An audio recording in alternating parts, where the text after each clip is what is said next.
It's cold, Pete. You're running in the cold.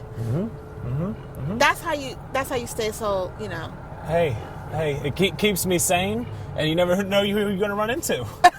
I love that.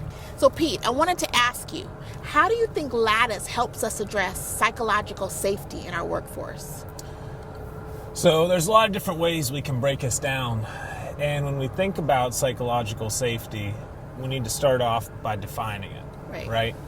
So whenever we go to the end-all be-all, Wikipedia, for psychological safety, we can say that it's being able to show and employ oneself without fear of negative consequences of self-image, status, or career.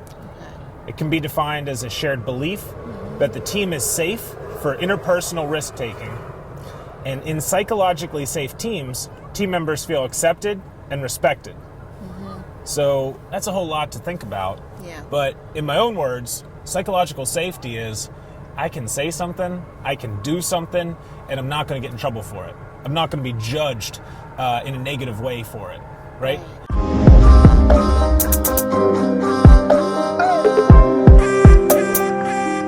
I'm empowered to do as I wish and say as I, think is right, so that we can actually be vulnerable in what we do. So kind of like in reverse mentoring, there's no retribution. Right. And how's all that possible? With a strong foundation of trust and respect and that sense of good culture and community.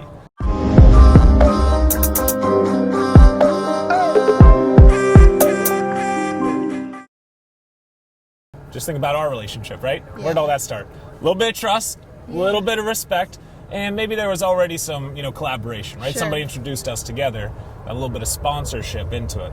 But without that foundation, how can we build? Right. So you mentioned structure. Yeah. One thing that I know organizations are concerned about is how to foster an environment of diversity, equity, and inclusion. How does Lattus play in that? Yeah. So whenever we think about any initiative, we got to have a little bit of structure to it and a little bit of a plan in place. Think about whenever we were running our programs, right? We do our before, during, and after. That's we right. got to plan for it throughout every single step of the process. Yes. And what happens whenever you don't have a plan? Whenever you don't have a little bit of structure? Maybe it's going to be successful, and maybe other people are going to take you seriously, but likely not, like you said. So whenever we think about what's most important, we first got to start off with getting buy-in from the leadership. Right. If the people at the top of the food chain aren't bought into this concept of bringing everybody together, into bringing diversity, equity, inclusion, and belonging into our culture and making it part of our daily and weekly routine, not just something that we talk about on a quarterly basis or on an annual basis. This is not a nice to have, check the box. This is a need to have integrated to what we do.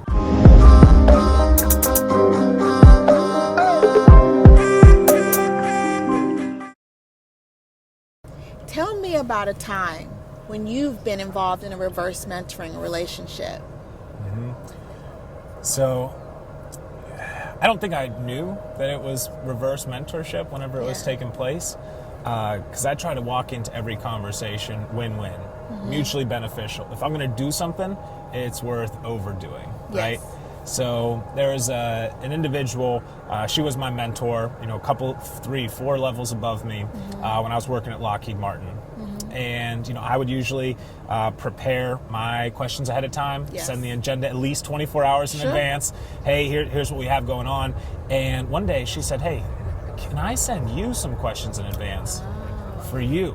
Right? So these are things, I don't know, maybe I was 25 years younger than she was. And of course, in different parts of the country, still same company, but we're apart.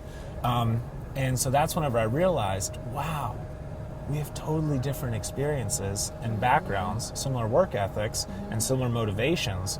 But then this was my opportunity to give back and hand it up, right? So this concept of knowledge doesn't always have to travel from top down, but we can flip that around, reverse it, if you will, and go from bottom up. So that's whenever I had my first, and this was maybe I don't know, a year and a half into our relationship, where it was a mentor-mentee relationship. And so it was a lot of just me talking about my experiences, right? So it doesn't have to be about technology. No. It doesn't have to be about learning emails or sending emails and learning how to search the web like Jack Welch did for General Electric. Right. It can be about virtually anything.